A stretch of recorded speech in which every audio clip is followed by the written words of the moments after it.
इबादत ऐसी नेमत है, अल्लाह की बारगाह में खड़े होना, सजदा करना इतनी बड़ी फजीलत की बात है। ये हदीस मेरा ख्याल है आपको कभी भूलनी नहीं चाहिए। सैयद आलम नूर मुजस्सम शफी मुअज्जम सल्लल्लाहु अलैहि वसल्लम ने फरमाया, बताओ अगर कोई किसी के घर मेहमान जाए तो मेज़बान उसके साथ क्या सलूक करेगा? तो सहाबा कहने लगा, या रसूल अल्लाह, जितना मेज़बान अच्छा होगा उतना ही अच्छा सलूक करेगा, जितना वो आला होगा उतना ही आला सलूक करेगा, जितना वो अरफा होगा उतनी ही उसकी बात भी बड़ी होगी। नबी पाक सल्लल्लाहु अलैहि वसल्लम ने फरमाया, जो मस्जिद जाता है वो अल्लाह का मेहमान है, जो मस्जिद जाता है वो अल्लाह का मेहमान है। फरमाया मेज़बान के जिम्मे है कि मेहमान के ऊपर रहमत करे, करम करे।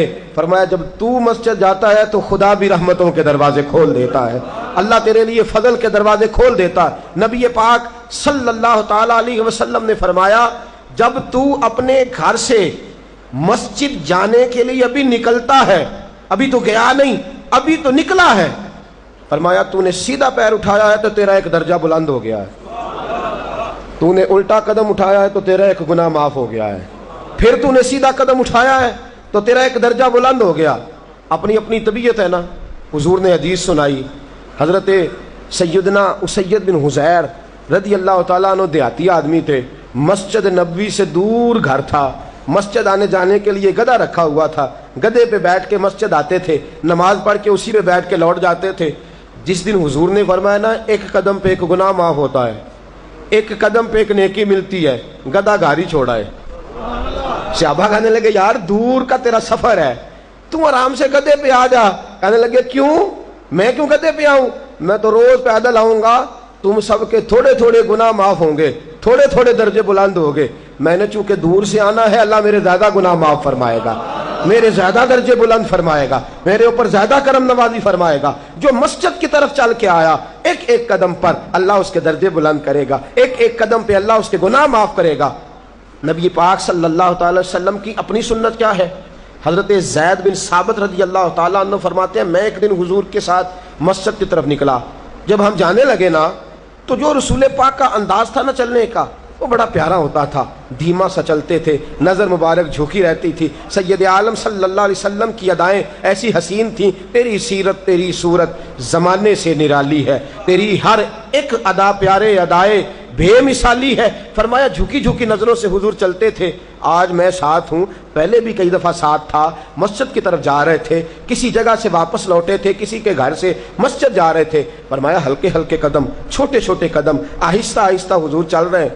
फरमाते मेरे दिल में बार बार ख्याल आता कि ये हुजूर का चलने का वो अंदाज नहीं जिस अंदाज में हुजूर चलते हैं। चलते पहले भी धीमा है, चलते पहले भी बड़ा पुरवकार है, लेकिन आज कुछ ज्यादा ही आहिस्ता चल रहे हैं, आज कदमों में ज्यादा ही ठहराव आ गया है। फरमाते मैं बेचैन था, मेरे दिल में तसव्वुर था, जुर्रत नहीं करता था पूछ लूं, ए पाए नजर होश में आ, ये कुव्वे नबी है, आंखों से भी चलना यहाँ बेअदबी है। जुर्रत नहीं होती थी कि पूछ ही लूं, इस्तिफसार ही कर लूं। फरमाते मस्जिद का दरवाजा आया, कमाल ये था कि आगे आगे हुजूर थे, पीछे पीछे मैं था। जब मस्जिद का दरवाजा आया तो हुजूर ने रुख फेरा, फरमाया तू सोच रहा होगा कि मैं आहिस्ता आहिस्ता क्यों चल रहा हूं। हुजूर ने फरमाया जो मस्जिद की तरफ चल के जाता है, अल्लाह की रहमत आगे बढ़ के उसका इस्तेकबाल करती है। और फरमाया जितने कदम ज्यादा होते हैं उतने दर्जे भी ज्यादा बुलंद होते हैं। मैं इसलिए आहिस्ता आहिस्ता आया हूं कि अल्लाह मेरे ज्यादा दर्जे बुलंद फरमा दे, इसलिए आया हूं कि ज्यादा दर्जे। मस्जिद में इसलिए आहिस्ता, इबादत की फजीलत देखें, घर से बंदा चले, अभी पता नहीं मस्जिद में वुजू करना है उसने, अभी पता नहीं 2 रखते पड़ेगा कि 4 पड़ेगा। फरमाया इबादत के लिए निकल भी पड़े तो अल्लाह उसके दर्जे बुलंद करने शुरू फरमा देता है। दर्जे बुलंद होने शुरू हो गए। बनु सलमा कबीला है, मोहल्ला है, बनु कुरैज़ा यहूदियों का मोहल्ला था, उसके बाद बनु सलमा मुसलमानों का मोहल्ला था, और तकरीबन आज के हिसाब से 1.5-2 किलोमीटर का फासला था मस्जिद नबवी से। पैदल चल के आते थे लोग, कितने किलोमीटर पैदल चल के आते थे, वहां से पैदल आते थे नमाज पढ़ने। मस्जिद नबवी के साथ यहूदियों के मकान थे, उन्होंने वो जगह खाली कर दी। बनु सलमा कबीले के लोगों ने चाहा कि हम जगह को ख़रीद लें। नबी करीम अलैहिस्सलाम को पता चला, हुजूर ने बुलाया, फरमाया मुझे पता चला है तुम मस्जिद के करीब आने लगे हो, ویسے ایک بات میرے دل میں ہے، میرا دل کرتا ہے کر دوں. صحابہ مسجد کے قریب رہنا پسند کرتے تھے، اور آج کل جی اے مولوی سون نہیں دیں دے. یقین کریں مسجد کے دائیں بائیں آگے پیچھے جو گھرانے ہوتے ہیں وہ کہتے ہیں جی ہم بڑے پریشان ہیں، یہ تو ہمیں سونے نہیں دیتے.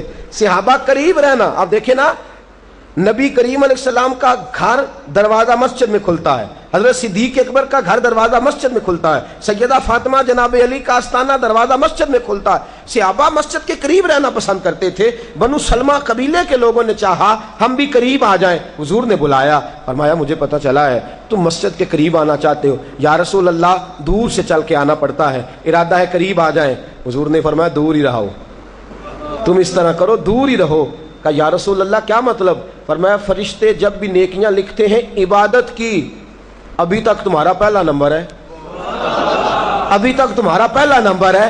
یا رسول اللہ کیا مطلب؟ فرمایا اس لیے کہ تم دور سے چل کے آتے ہو تو اللہ تمہیں زیادہ اجر عطا فرماتا ہے.